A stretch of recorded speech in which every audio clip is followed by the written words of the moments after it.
Boa noite a todos. Bom estarmos aqui na casa do Senhor, não é verdade?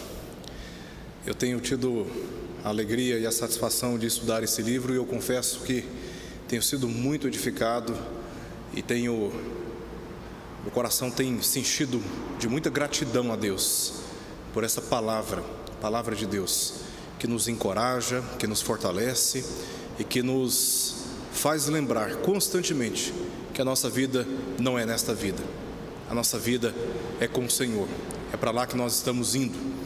E o desejo do meu coração, a minha expectativa é que a cada estudo que temos tido da palavra de Deus aqui, o seu coração tenha essa experiência, você tem essa experiência de ânimo, de alegria, de esperança no dia do Senhor, no dia da sua vinda, encontrando na comunhão com o Senhor, com o Pai e com o Filho, forças para resistirem esses dias que são tão difíceis, esses dias que nós estamos vivendo. Antes de nós orarmos e darmos início a este estudo previsto para hoje, apenas informar que os estudos anteriores, eles foram gravados e se encontram no canal da Primeira Igreja Presbiteriana de Goiânia no YouTube. Você pode acessar, compartilhar e não se esqueça também de se inscrever neste canal, ativar o sininho para receber as notificações e compartilhar com outras pessoas para que mais e mais pessoas tenham acesso não somente a esses estudos, mas também aos sermões, às pregações que temos gravado aqui a cada domingo e compartilhado com as pessoas. É um meio de nós evangelizarmos, de nós levarmos adiante a oportunidade para que mais e mais pessoas sejam edificadas na palavra de Deus. Tá bom? Um outro aviso também importante é que nós estaremos encerrando a exposição do livro de Apocalipse agora no mês de dezembro, na segunda, talvez na terceira semana de dezembro. Aí no mês de janeiro nós teremos uma série de exposições aqui às quartas-feiras com temas relacionados com a teologia contemporânea.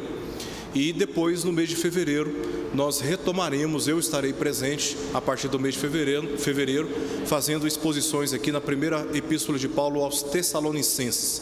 Quero te animar a participar semanalmente destas oportunidades de edificação, de estudo, de compreensão da palavra de Deus. Tá bom?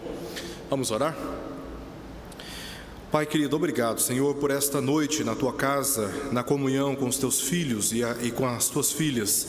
Obrigado também, Senhor, mais uma vez, pela tua palavra, que é poderosa para transformar a nossa vida e redirecioná-la de acordo com o caminho que o Senhor mesmo estabeleceu, o caminho da vida eterna. Obrigado, Deus, pela nossa salvação, pela tua graça que nos alcançou um dia. Louvado seja o teu nome, ó Deus, por todas as manifestações da tua bondade a favor do teu povo.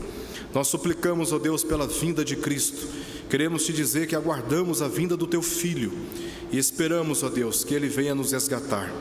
Esperamos que ele venha nos colocar na tua presença e nela desfrutarmos completamente dos benefícios da salvação. Nós queremos, ó Deus, entregar ao Senhor as nossas ansiedades, as nossas necessidades e te pedimos que agora o Senhor tranquilize o nosso coração e nos ajude a manter a atenção à tua palavra e aquilo que ela tem para nos ensinar. Oramos por isso, Pai, em nome de Jesus. Amém. Muito bem, na última oportunidade estudamos aqui Apocalipse capítulo 22, versos 1 ao verso 5. Se porventura você não esteve presente, quem sabe alguém que está agora nos acompanhando pela internet não acompanhou este estudo, vamos fazer uma revisão aqui breve sobre aquilo que nós estudamos. No início do capítulo 21, lemos sobre o iminente surgimento do novo céu e nova terra. Nessa nova e sublime realidade, a igreja constituída por judeus e gentios, ou seja, pessoas oriundas de todas as nações, tribos, povos, línguas, assim como nós vimos no capítulo 5 de Apocalipse, cujos nomes se encontram no livro da vida, será revelada como noiva adornada para o seu esposo. É assim que a igreja está sendo descrita no capítulo 21, como uma noiva belíssima, santa, imaculada, sendo apresentada para o seu esposo. Descrita também no capítulo 21 ainda como uma cidade, a Nova Jerusalém. E a Nova Jerusalém aqui não é uma referência literal e geográfica da cidade de Jerusalém, mas símbolo do povo santo, do cumprimento da aliança e das promessas pelos pais e profetas. A cidade de Jerusalém, historicamente, está cercada por promessas de Deus. Esta cidade, aqui no livro de Apocalipse, não se refere à cidade geográfica que se encontra hoje no estado de Israel, mas símbolo do povo de Deus no mundo, símbolo do povo santo. Em seguida, ao mesmo tempo que a igreja é descrita a partir do verso 9, como uma cidade gloriosa, sem mácula, nem ruga, nem coisa semelhante, porém santa e sem defeito, a realidade do novo céu e nova terra é preenchida pela habitação de Deus e do Filho. Por isso, como lemos no verso 20, no verso 24, verso 23 e o verso 24, é que o sol e a lua não existirão, porque a glória de Deus a iluminará, bem como a luz do Cordeiro. Então, a presença de Deus e do Filho, a glória do Pai e do Filho, preencherá todas as coisas, e nesta nova e sublime realidade, o sol e a lua, que reflete a sua luz, não terá mais necessidade, porque toda esta realidade tomada pela presença de Deus será iluminada pela própria glória do Pai e também do Filho. Nessa manifestação cósmica e plena do reino de Deus, entre céu e terra, a igreja é intencionalmente confundida como a cidade na qual Deus habita. Por isso, nesse momento, parece não tratar da igreja, quando nós chegamos no capítulo 22, verso 1 ao verso 5. Quando nós lemos os versos 9 até o verso 27 do capítulo 21, claramente está descrevendo a igreja ilustrada como uma cidade. Mas quando entramos no verso 1 ao verso 5 do capítulo 22, agora já não parece estar falando da igreja, agora parece já estar falando de um local, onde Deus está presente, onde os santos estão selados, adorando na presença, servindo e adorando na presença do Pai. Então, por isso, neste momento, parece não tratar a igreja em si, mas um lugar onde 7 provisões são identificadas: o rio da água da vida, a árvore da vida, a ausência de maldição, presença do trono de Deus e do Cordeiro, a adoração permanente, os crentes estarão selados com o nome do Cordeiro, e a glória de Deus resplandecerá sobre eles eternamente. É isso que vimos aqui no nosso último estudo. Assim, as visões da glória celestial são encerradas. Capítulo 21 encerra-se aqui com o verso 5 do capítulo 22, no qual novo céu e nova terra hão de revelar a perfeita união de Cristo com a igreja. É o tabernáculo de Deus entre os homens, e Deus estando com eles e habitando no meio deles também. E a glória da presença de Deus percebida e desfrutada na vida eterna, como vimos aqui nos versos 1 ao verso 5. Neste estado de redenção completo, o pecado, a morte e as dores, em todas as suas dimensões e manifestações, nunca, jamais existirão. Então os remidos e todas as suas necessidades serão supridas. É isso que os versos 1 ao verso 5 demonstram para nós aqui do capítulo 22. Como todas as provisões na vida eterna, Deus estará garantindo, inclusive a glória dele resplandecendo sobre todos os redimidos. Esta é a realidade que nos aguarda. Essa é a realidade que está preparada para você que crê em Jesus Cristo e confia no testemunho do Evangelho. É isso que Deus está preparando para você. É isso que Jesus disse: vou para o Pai e vou preparar-vos lugar, para que onde eu estou, ou seja, ele estava na presença plena de Deus, onde eu estou, estejais vós também. E o que nós estamos vendo aqui, antecipadamente, é o cumprimento dessa promessa, dessa morada, que é a própria presença de Deus. Nós estaremos na plena presença de Deus, tendo todas as nossas necessidades supridas pelo mérito do Cordeiro de Deus, Jesus Cristo, que na cruz derramou o seu sangue para nos justificar os pecados, porque nesta nova e sublime realidade não entra coisa contaminada e impura de nenhuma dimensão e por nenhuma manifestação. Então, na presença de Deus entram aqueles que foram lavados, tiveram suas vestiduras lavadas, como lemos no capítulo 7 do livro aqui de Apocalipse.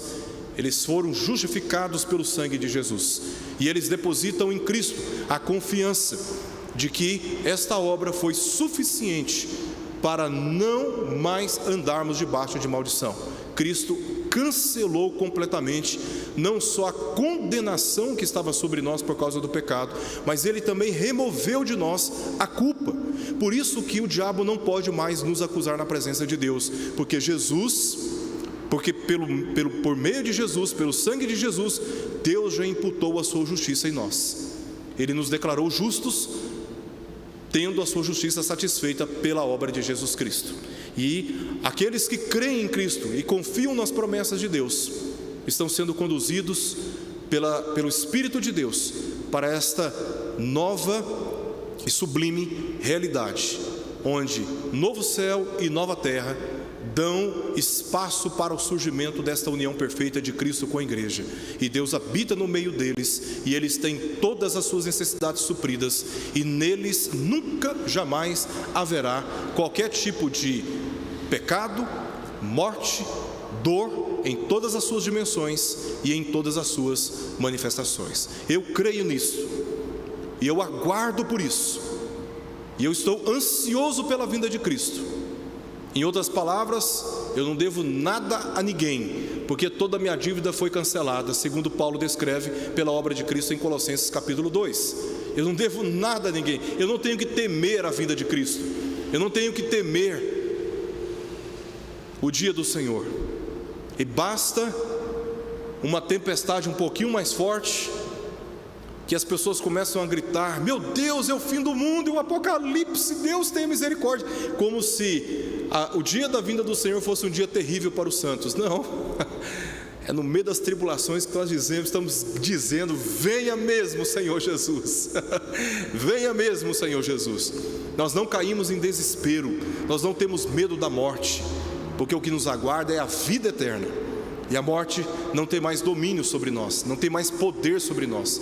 Se hoje nós morrermos, logo estaremos com o Senhor, imediatamente seremos levados para a presença de Deus, e como diz aqui no capítulo 14 do livro de Apocalipse, já entramos no descanso do Senhor, e as nossas obras nos acompanham, ou seja, o testemunho da nossa fé.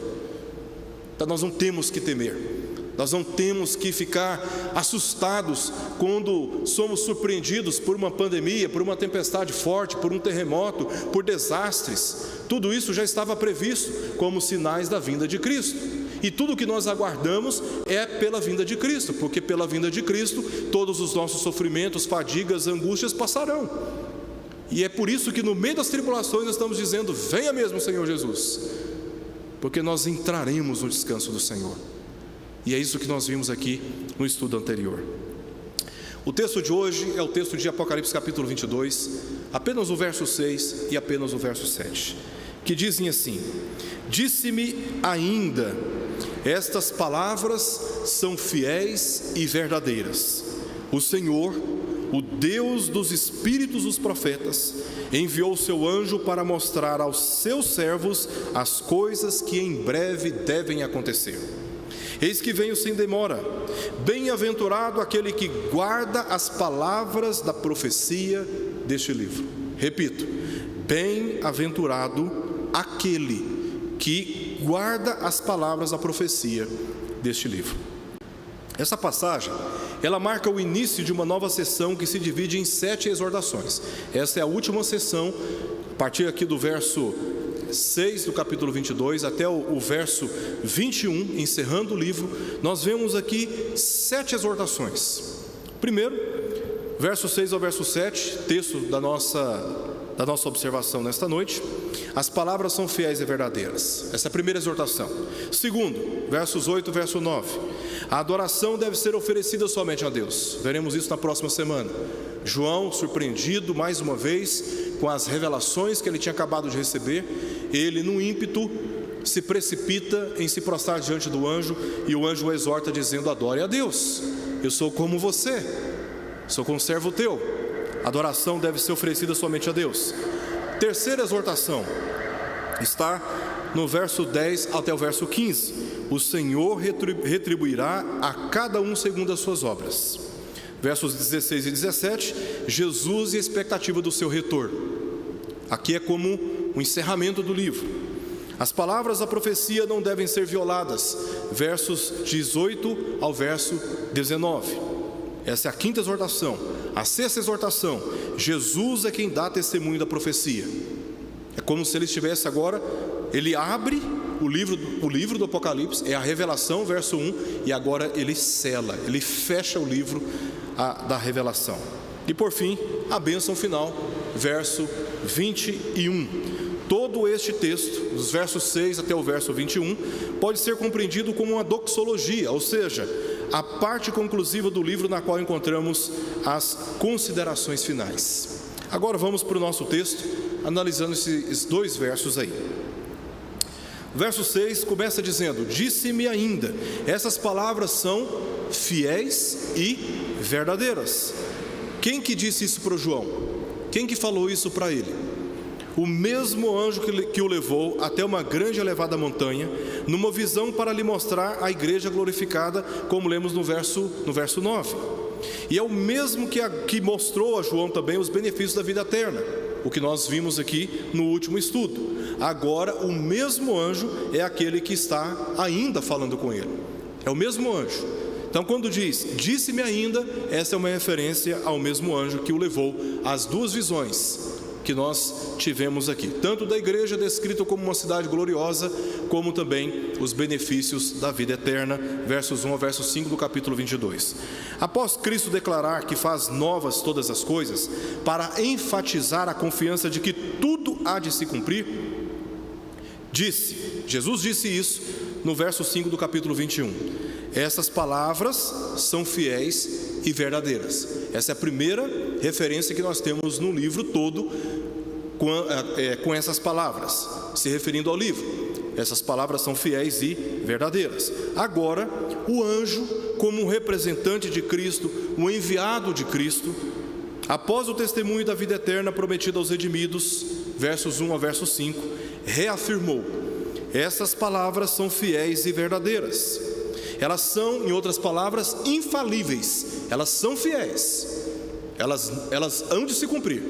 Toda a palavra de Deus, ela cumpre cabalmente o propósito para o qual ela foi designada.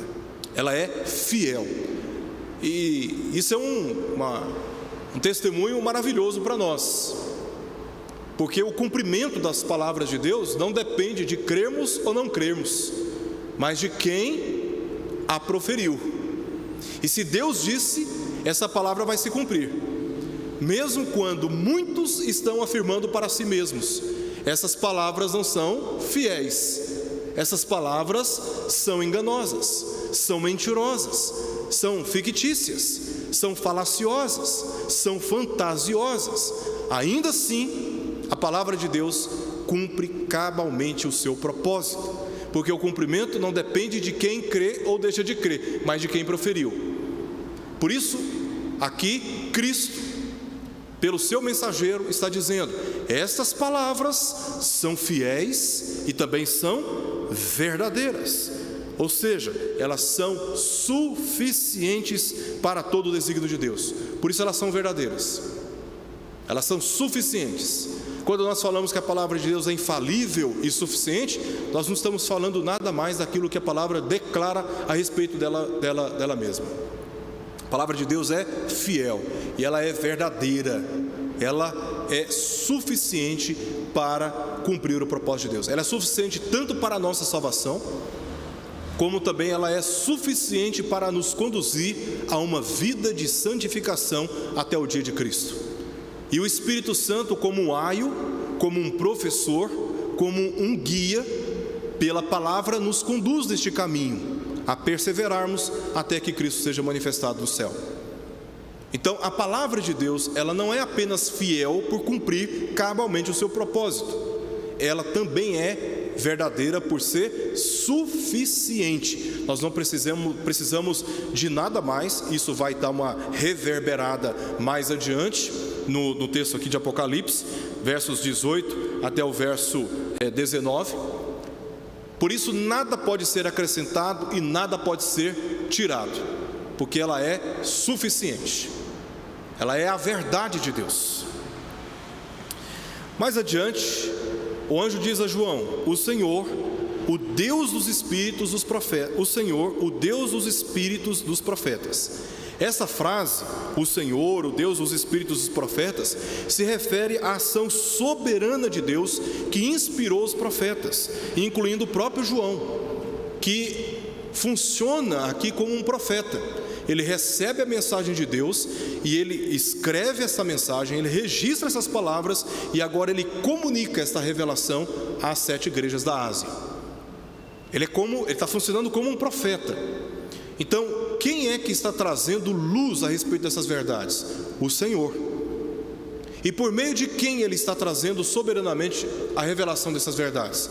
Por meio dos profetas, para proferirem com fidelidade a verdade a respeito dos eventos futuros. Então isso aqui não são palavras de homens, como alguns gostam de afirmar, como álibi, como uma desculpa para não ter que se comprometer com a palavra de Deus.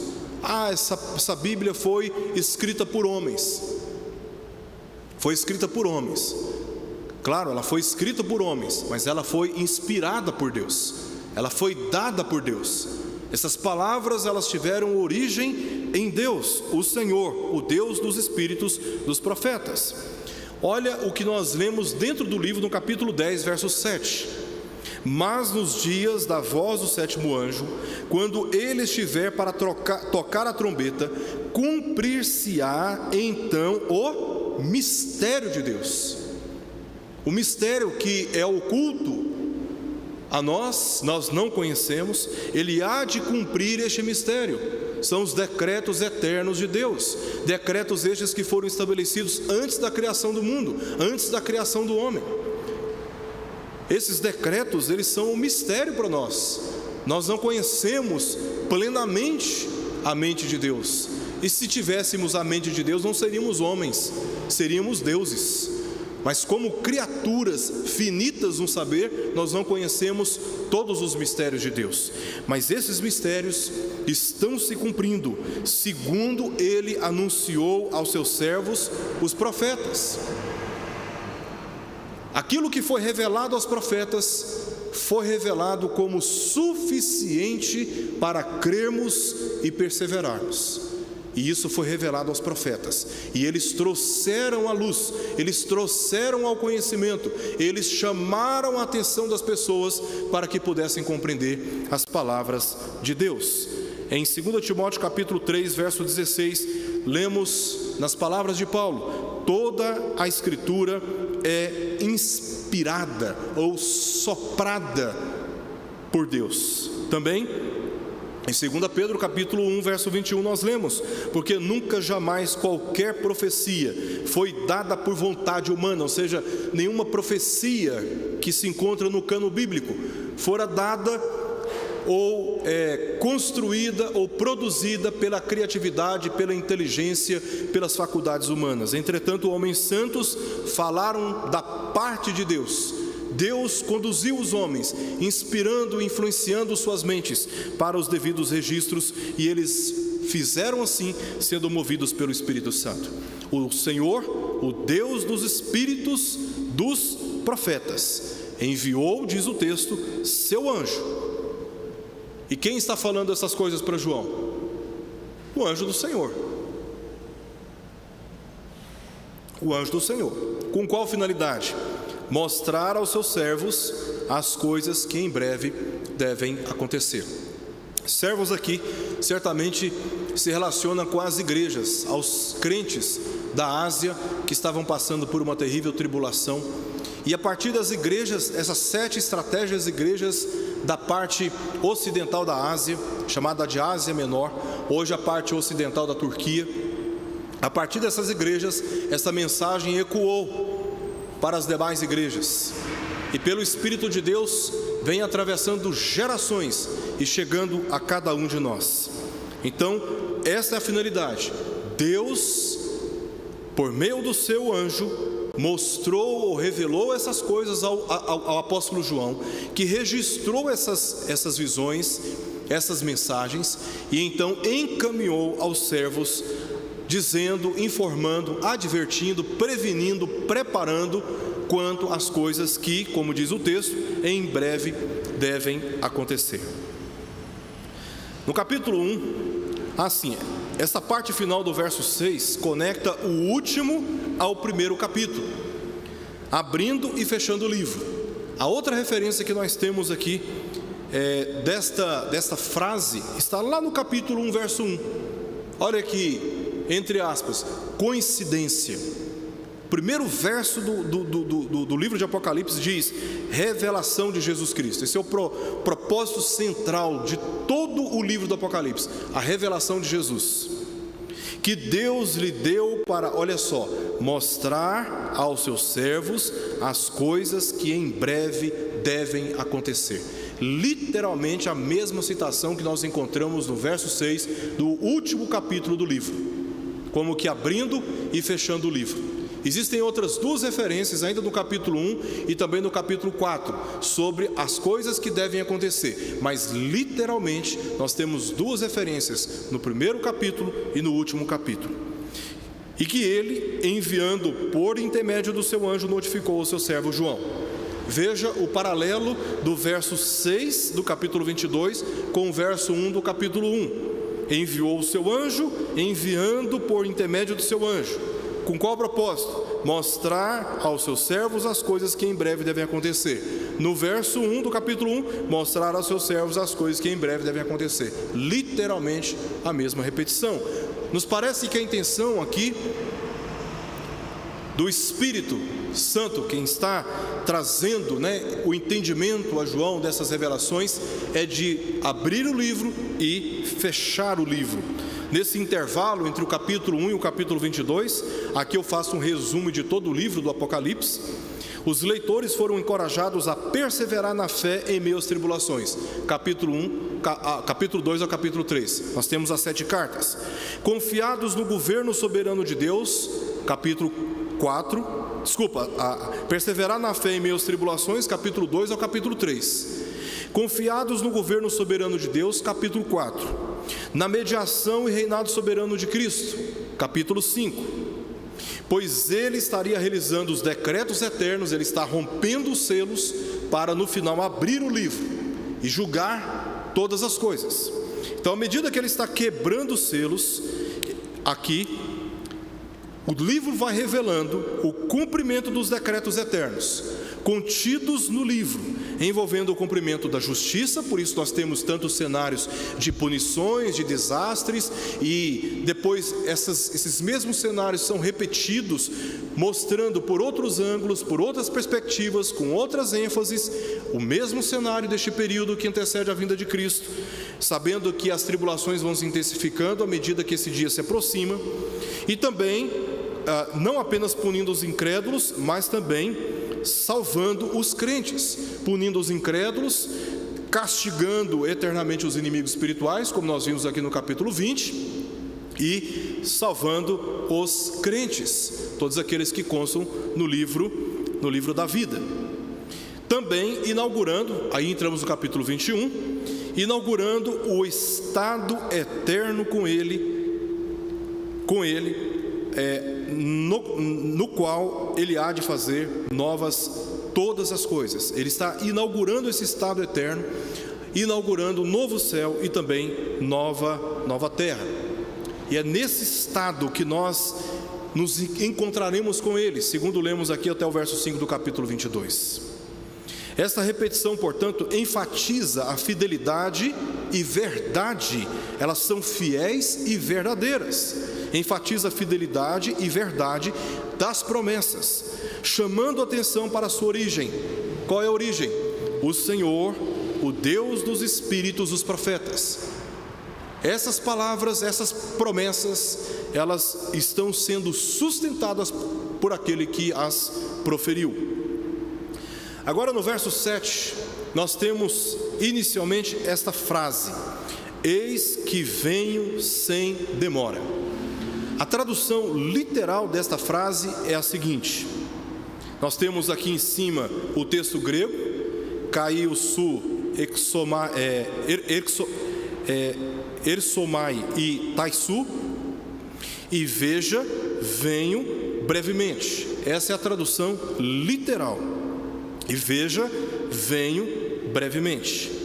Precisamos observar 3 questões muito relevantes nesta frase, para entendermos melhor a sua mensagem. Nesta frase tão curta, há 3 questões aqui que são muito importantes, que chamam a nossa atenção. Primeiro, e veja, a frase inicia com uma conjunção associada a um verbo, a conjunção kai e o verbo idu. Então, essa frase, segundo a versão Almeida, Revista e Atualizada, foi simplesmente traduzida por uma interjeição, eis. Então, na nossa Bíblia, se você está usando a Revista e Atualizada, não sei qual é a versão que você está usando aí, talvez você vai encontrar apenas a palavra eis, tá? Ela funciona como uma partícula demonstrativa, usada para despertar a atenção. Tal significado é justificado por aquilo que está registrado a seguir. É como se a palavra estivesse dizendo assim: olhe, preste atenção, vejam, né? Vejam o que está para acontecer. Está chamando a atenção, é uma interjeição. Por isso o tradutor deve ter optado apenas pela palavra eis, tá? Mas literalmente a palavra significa e veja, tá? E a interjeição tem seu significado naquilo que está sendo dito a seguir. O verbo venho. Este verbo se encontra no presente indicativo e é o que chamamos de presente profético. Ele vem, ou seja, ele já e ainda não. Ele está dizendo, venho como algo presente, concreto, que está já em realização, em curso, mas ainda ele não se manifestou. Esse é o presente profético. Isso implica dizer que se trata de um evento tão certo que é considerado como já em processo de acontecer. Amor, onde você está? Estou chegando. Ou seja, ele está em curso, ele está para bater a porta, né? Então ele está chegando. É tão certo que é considerado como já em processo de acontecer, como que dizendo, estou vindo.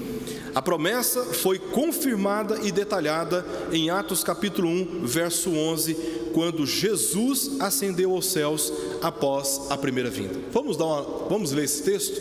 Atos capítulo 1, verso 11.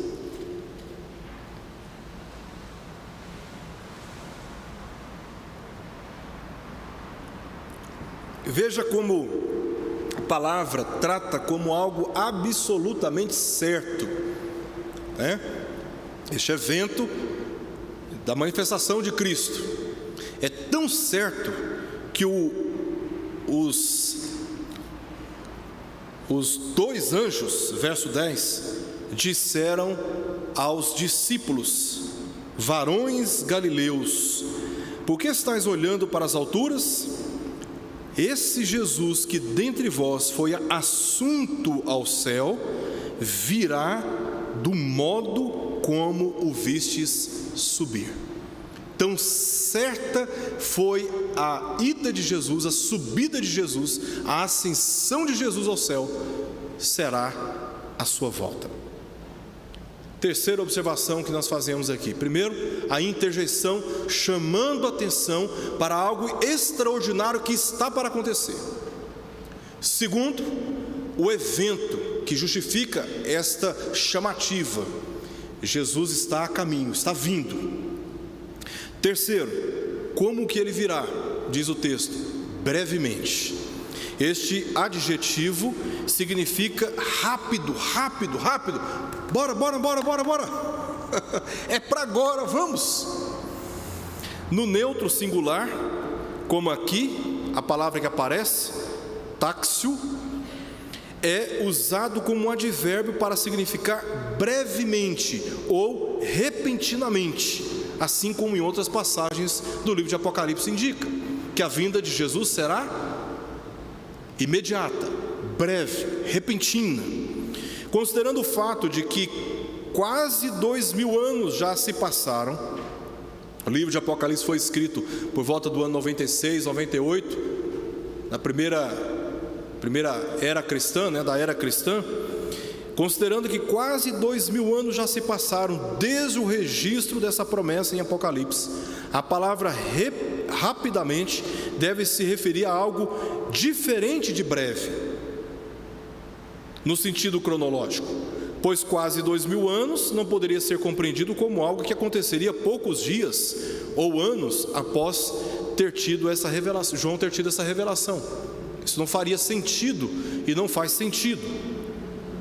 Portanto, a melhor interpretação aqui está no modo e não no dia da sua vinda. A melhor interpretação aqui é o modo da sua vida, e não tentar interpretar isso aqui tentando discernir o dia da vinda de Cristo, porque o dia da vinda de Cristo é um mistério para nós. Nós não sabemos nem o dia e nós não sabemos nem a hora, mas nós sabemos, e isso a Bíblia é bastante enfática, que ela é certa e que ela será como a vinda de um ladrão, que você não espera, é repentina, conforme lemos em outros testemunhos. Por exemplo, 1 Coríntios, capítulo 15, verso 52. Vamos abrir essa passagem lá, para conferir o que está escrito. 1 Coríntios, capítulo 15, verso 52. Olha como o apóstolo Paulo afirma como será a manifestação da vinda do Senhor. Capítulo 15, verso 52, que diz assim: no momento, no abrir e fechar de olhos, ao ressoar da última trombeta, a trombeta soará, os mortos ressuscitarão incorruptíveis e nós seremos transformados. Olha como ele descreve esse dia da manifestação de Cristo, como um abrir e piscar de olhos. Outros testemunhos apostólicos afirmam que a vinda de Cristo será assim, repentina. Mateus 24, 43 a 44 e 1 Tessalonicenses capítulo 5, verso 4. Não são todos os textos, são apenas alguns exemplos que temos no Novo Testamento, indicando que a vinda de Cristo será como ladrão. Assim como nós lemos um testemunho de Mateus aqui no capítulo 24. Virá como um ladrão. 1 Tessalonicenses capítulo 5, verso 4 também. Vem como um ladrão, tá? Quando ele vier, será repentino, como na velocidade de um relâmpago. Jesus já tinha dito isso em Mateus capítulo 24, verso 27. Por essa razão, há tantas advertências na Bíblia para que estejamos em estado de alerta e preparados. Vigiai. Esta é a advertência que a palavra de Deus enfatiza a toda a igreja. Vigiai. Ficai atentos. Observem os sinais que estão apontando para o fim, porque será muito rápido para o arrependimento de última hora. Vou aprontar tudo o que eu tenho que aprontar, vou fazer tudo o que a minha carne deseja, vou satisfazer todos os meus interesses pecaminosos e imorais e idólatras. Depois, quando eu estiver lá com os meus 99 anos, quando eu perceber que eu já não tenho mais o que viver e explorar deste mundo, aí eu dou um jeito de confessar a Cristo e Ele vai ter misericórdia de mim. Isso é um pensamento mais perverso que alguém pode ter. E ele se engana, porque será tão rápido o dia do Senhor, tão rápido, que não haverá arrependimento de última hora. E este é um aviso. Este é um aviso. Você que está me ouvindo agora, este aviso é para você. Saiba que o dia da vinda do Senhor será breve, será repentino, como a visita de um ladrão. Você chega na sua casa, ele já chegou e já saiu. Já chegou e já saiu, como acontece na parábola das virgens, em Mateus capítulo 24. As virgens estão lá, esperando o noivo. Outras imprudentes não levaram azeite, não estavam preparadas, não estavam vigiando, resolveram voltar para poder pegar azeite. Quando voltaram, o noivo já tinha passado. Então esse é o aviso. Se você não está pronto para a sua vinda, é melhor você se preparar agora, pois quando ele vier, será tarde demais para se arrepender. Olha o que o profeta Isaías, há mais ou menos 720 anos antes do Evangelho de Marcos, como o primeiro evangelho escrito, disse: buscai o Senhor enquanto se pode achar, invocai-o enquanto está perto. O mesmo se aplica à nossa morte. Não sabemos o dia nem a hora, e geralmente somos surpreendidos com a nossa morte ou com a de pessoas próximas. Geralmente, quando o telefone toca de madrugada, a gente já fica pensando que alguma coisa muito grave aconteceu com alguém querido nosso. Pois é, você não estava preparado por isso não estava esperando por isso não. Isso pode acontecer a qualquer momento. Estou falando isso aqui, mas eu não sei como será o meu curso de volta para casa. Eu não sei meu dia de amanhã.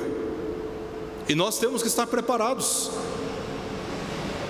A vida não se limita à terrena. Estejamos cientes disso, que um dia nós vamos morrer. Esse dia e a hora nós não sabemos, mas temos certeza que ele vai acontecer. Então estejamos preparados para esse dia, para encontrarmos com o Senhor.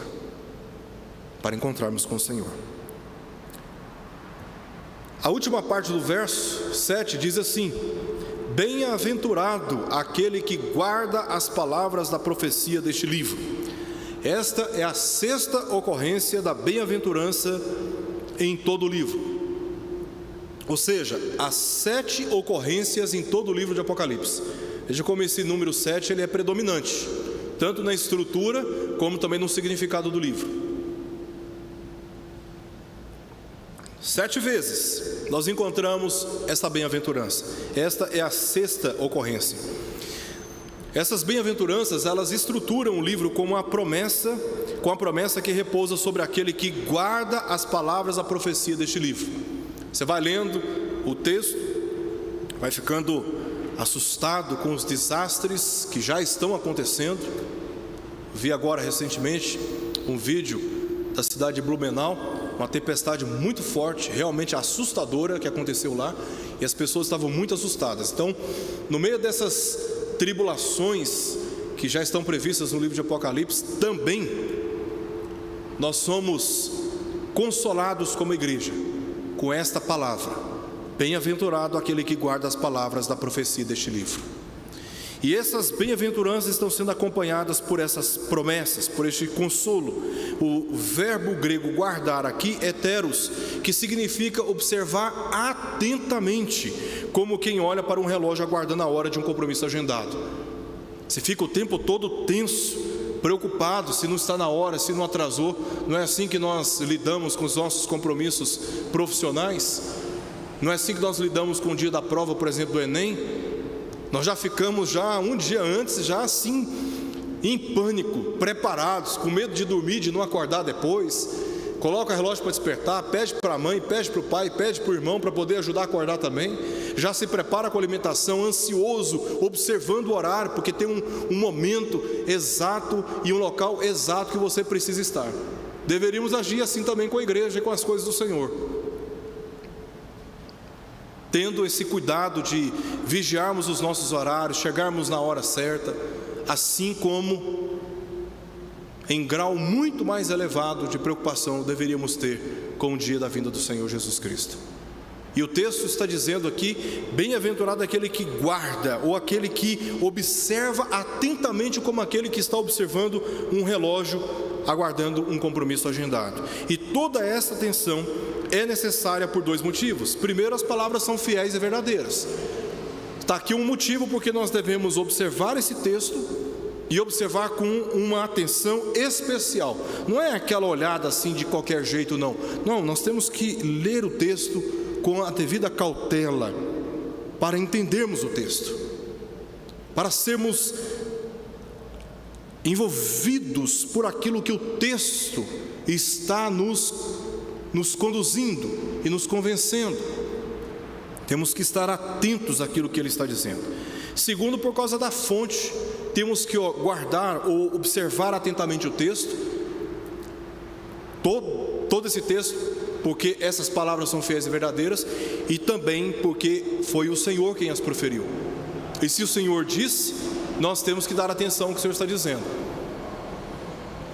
porque as palavras que temos diante de nós são as palavras do próprio Senhor, que nos chegou através dos seus servos, os profetas.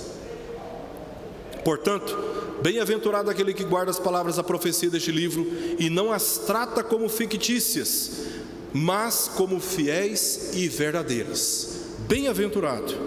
Esta bem-aventurança descreve o estado de bênção que Deus promete para agora e para a vida eterna. Significa felicidade. A bem-aventurança aqui significa felicidade ou alegria, makarios em grego, é a palavra que aparece aqui. É a alegria, é a satisfação, é a felicidade que repousa sobre aquele que observa atentamente as palavras da profecia deste livro, mesmo em meio às provações, porque ela não é sustentada pelas estruturas ou promessas deste mundo, mas pelas promessas contidas nas palavras da profecia. A nossa alegria, a nossa satisfação, o nosso bem-estar não é sustentado pelas estruturas deste mundo, mas pela confiança nas promessas do Senhor. Ah, pastor, mas isso é um engano, porque os crentes passam por angústias, por sofrimentos, eles adoecem, eles choram, eles têm prejuízos. É verdade, e eu não estou dizendo isso, muito pelo contrário.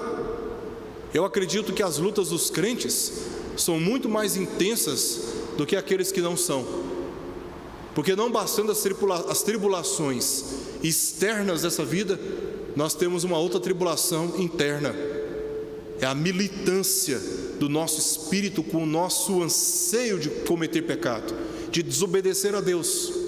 O crente, ele vive numa luta interna muito grande, porque ele se sente atraído fortemente para atender às tentações deste mundo, para se esquecer do Senhor, para viver uma vida de pecado.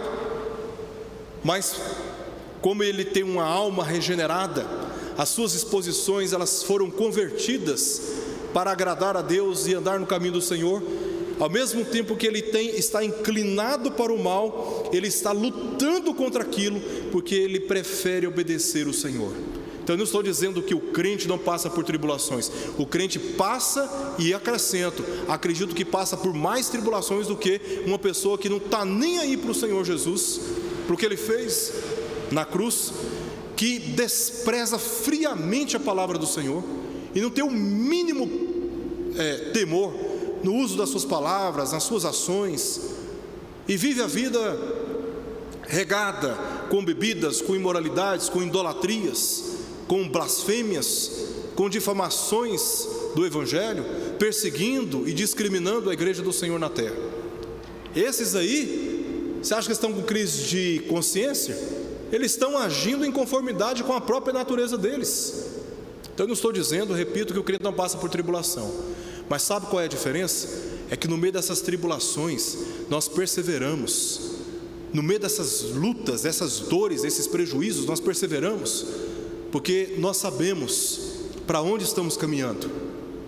Nós choramos durante uma noite, mas sabemos que a alegria vem pelo amanhecer.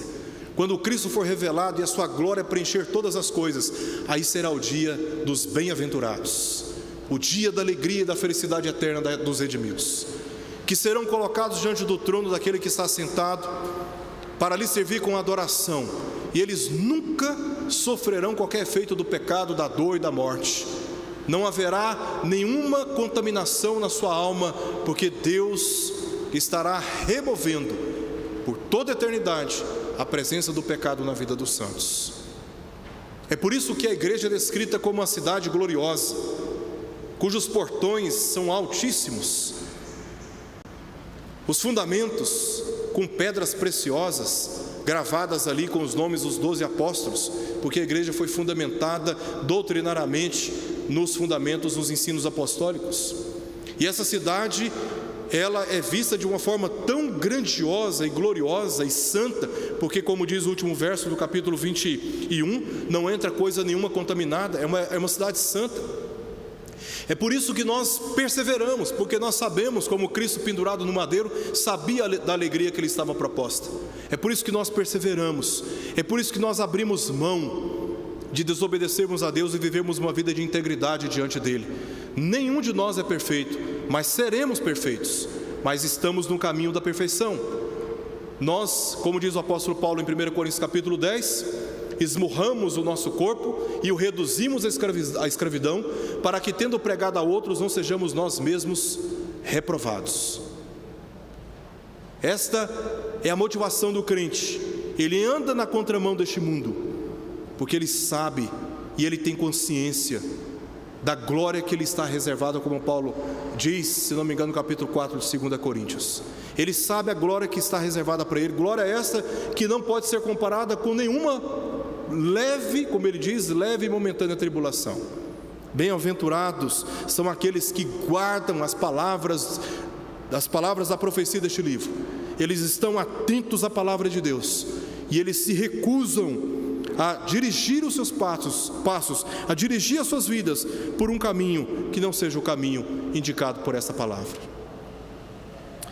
E guardar essas palavras nos ensina três coisas. Primeiro, a importância e a necessidade de se conhecer esse livro.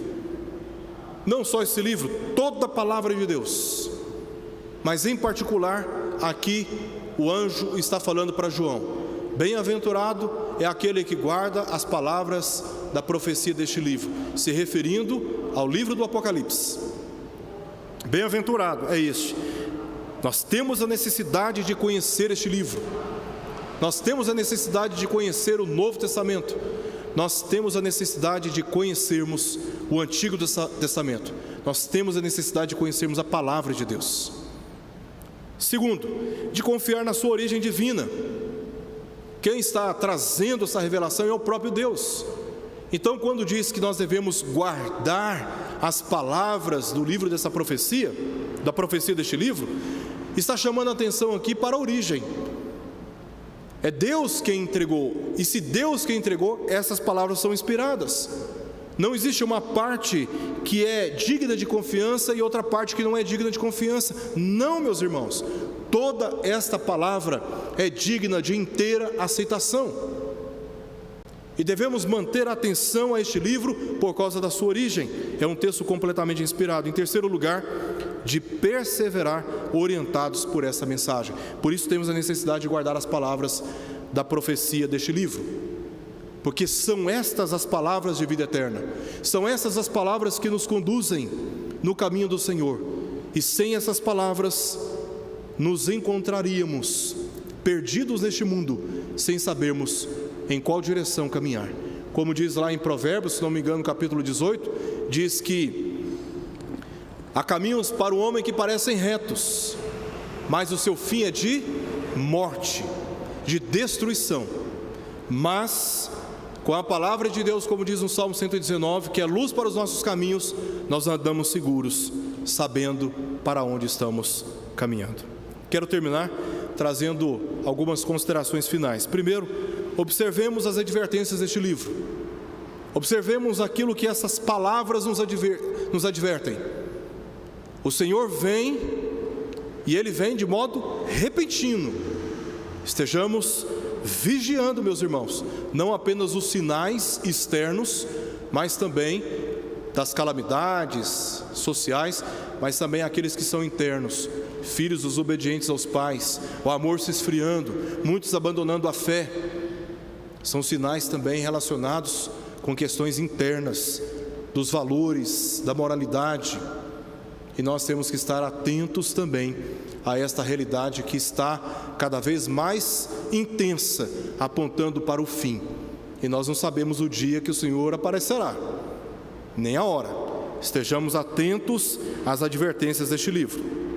Em segundo lugar, vivamos constantemente à luz da presença, ou seja, da comunhão com Cristo e com a igreja que é o seu povo.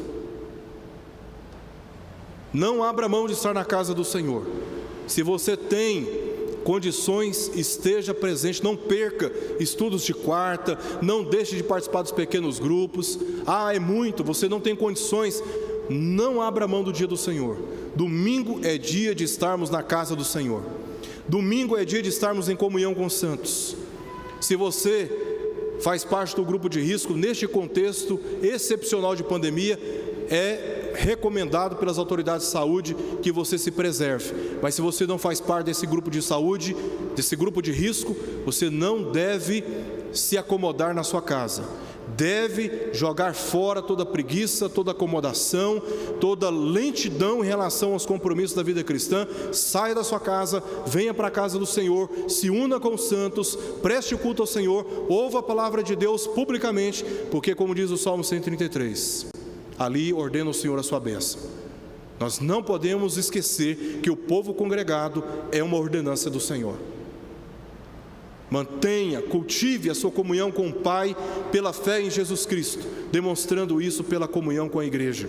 Em terceiro lugar, perseveremos na fé que nasce e floresce da palavra de Deus, dando testemunho a todos quanto podemos alcançar. Tudo que cada um de nós temos aprendido com estes estudos, temos a responsabilidade de levarmos adiante. Você pode fazer isso, inclusive, compartilhando os estudos, as pregações, as devocionais que estão disponíveis no site da igreja. Aquilo que você tem aprendido e compreendido da palavra de Deus, compartilhe com seus familiares, com seus parentes, com seus amigos. É dever nosso como igreja levar adiante a mensagem, o testemunho da verdade a todas as nações.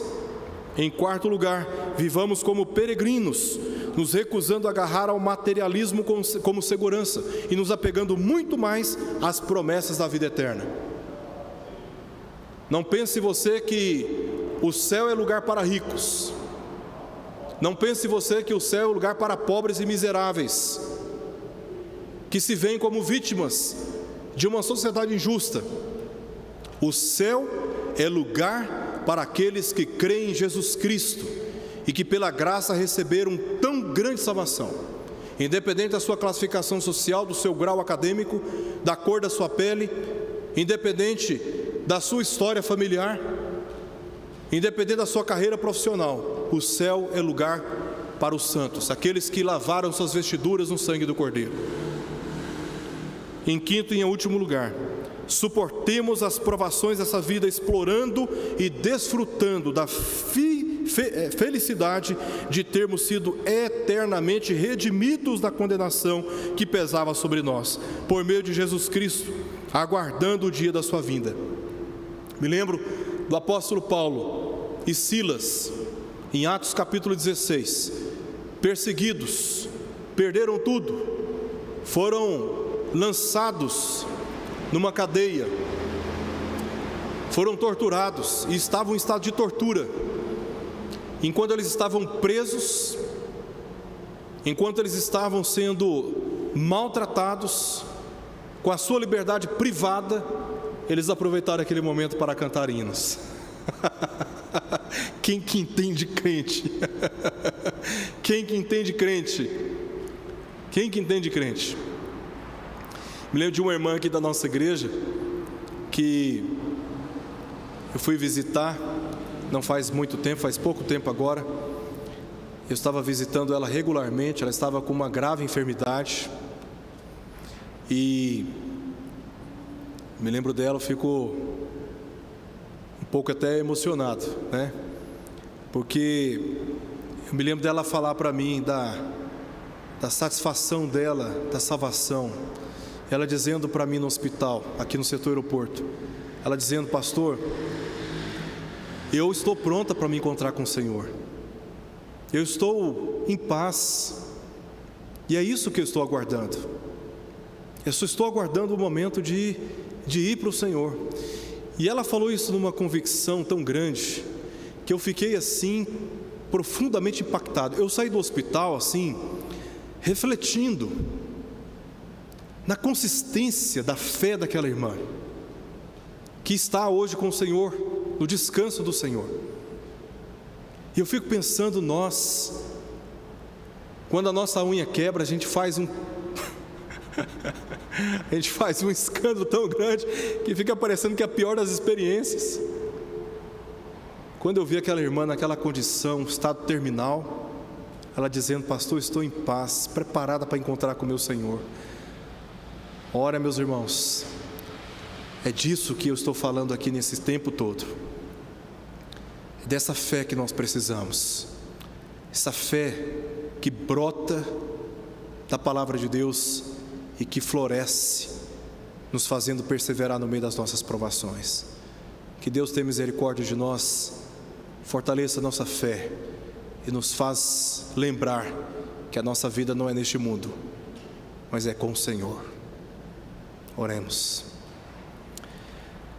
Pai, obrigado pela Tua palavra, Senhor, e pelas promessas do Senhor que nos alcançam nesta noite.